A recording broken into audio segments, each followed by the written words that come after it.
샬롬 샬롬. 고난주간 특별 새벽 기도의 넷째 날입니다. 지난밤 평안하셨습니까? 잘 주무셨습니까? 오늘 우리에게 말씀을 전해주실 목사님은 손양원 목사님입니다. 1902년 7월 7일 태어난 손양원 목사님은 주기철 목사님과 더불어 한국에서 가장 존경받는 목회자입니다. 신사참배를 반대하던 목사님은 1940년 경찰에게 체포되어 28개월의 감옥 생활을 하게 됩니다. 그 후 여수 애양원에서 한센 병자들을 돌보는 사역을 하였고 5년 후 1948년 그의 두 아들 손동인과 손동신이 안재선에 의하여 총살을 당하게 됩니다. 하지만 목사님은 안재선을 용서하고 그를 자신의 아들로 입양하였습니다. 목사님은 6.25 전쟁이 발발하였음에도 불구하고 끝까지 피난을 가지 않고 환자들을 계속 돌보다가 공산당에게 체포당하였습니다. 여수 감옥에서 혹독한 고문을 당하던 목사님은 1950년 9월 24일 49세의 나이로 총살을 당하여 순교하였습니다.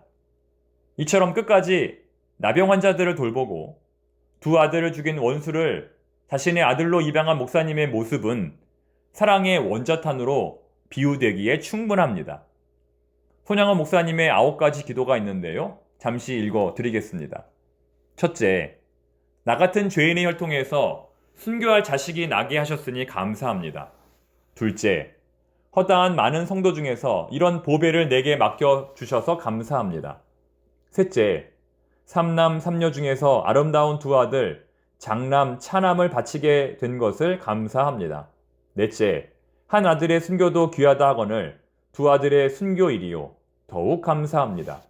다섯째, 예수님 믿다가 제명에 죽는 것은 큰 복이라 하거늘 하물며 전도하다 총살 순교 당함을 감사합니다. 여섯째, 미국 가려고 준비하던 내 아들 미국보다 더 좋은 천국 갔으니 내 마음 안심되어 감사합니다. 일곱째, 나의 사랑하는 두 아들을 총살한 원수를 회개시켜 내 아들 삼고자 하는 사랑하는 마음 주신 하나님께 감사드립니다.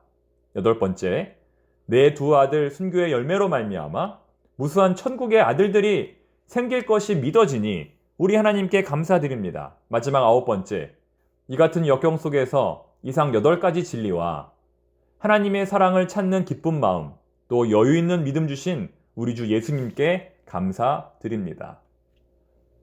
손양원 목사님의 이러한 9가지 감사 기도는 오늘날 우리 신앙인들의 삶을 다시 한번 돌아보게 만듭니다. 오늘 설교의 제목은 아들 동인이에게 쓴 편지입니다.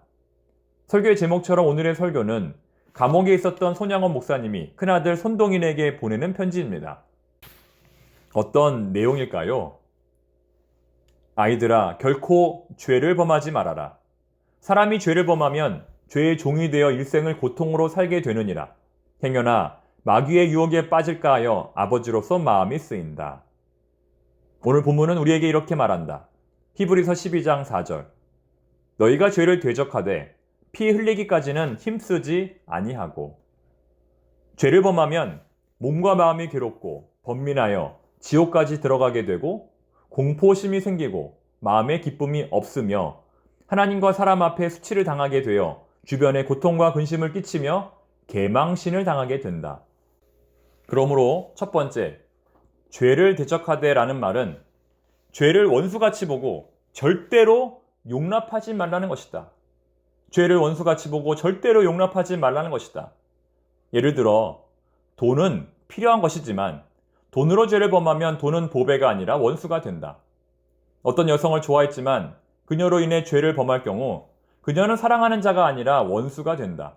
이와 같이 죄는 멀리하는 게 제일 좋은 방책이다. 두 번째, 피 흘리기까지라는 말은 죄가 이렇게 무섭고 강하기에 웬만한 노력으로는 이겨낼 수 없다는 뜻이다. 왜냐하면 죄는 아담으로부터 내려오는 오래된 유전이기 때문이고 부모로부터 물려받은 죄의 씨가 있기 때문이며 세살 습관 버릇되기 때문이며 마귀의 세력이 너무 강하고 교묘하기 때문이다. 그래서 피를 흘릴 정도의 결사적 의지와 인내가 아니고서는 안 된다. 죄를 이기기 위해서는 엄청난 노력이 필요하다.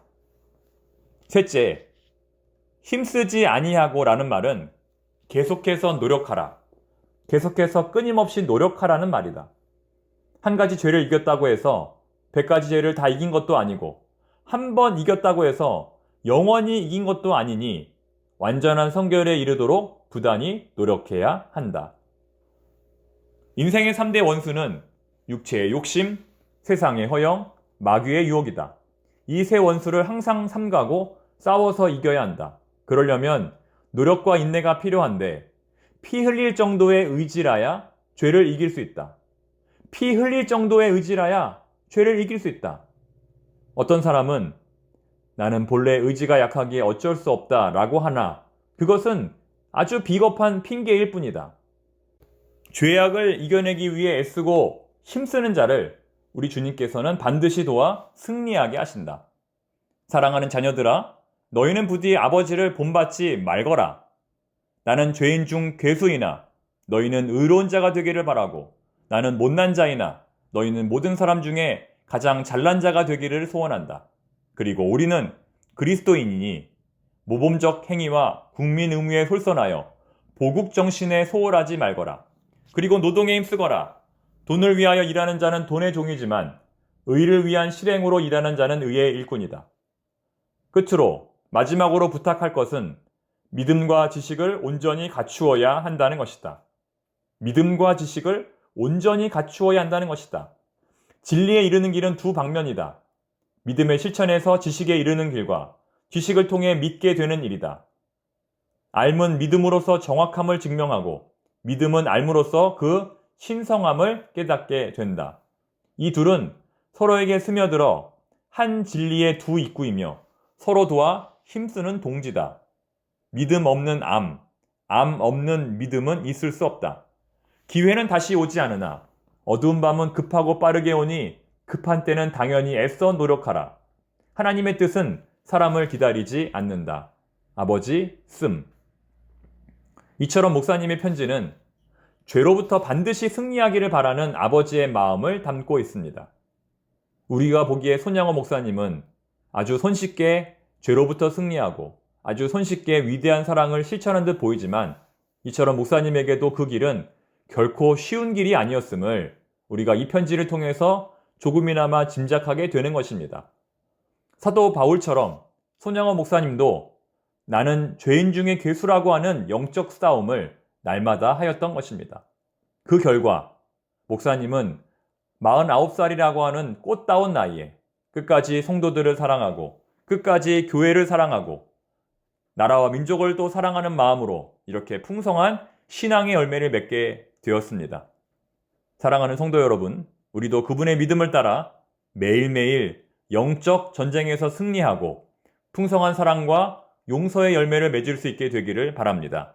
기도하겠습니다. 하나님 아버지, 오늘 저희들은 손양호 목사님의 삶과 그의 편지를 통하여 그리스도인들이 이 땅에서 어떤 삶을 살아야 할지 한 번 더 생각해 볼 수 있었습니다. 목사님처럼 더 많이 용서하고 더 많이 사랑하는 저희들이 되게 하여 주시옵소서. 연약하다는 핑계로 죄의 노예가 되지 말게 하시고 피를 흘릴 정도로 강한 의지를 가지고 죄로부터 멀어지게 하여 주시옵소서. 고난 주간을 보내고 있습니다.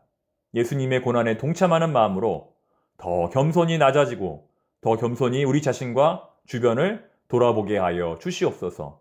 예수님의 이름으로 기도드립니다. 아멘.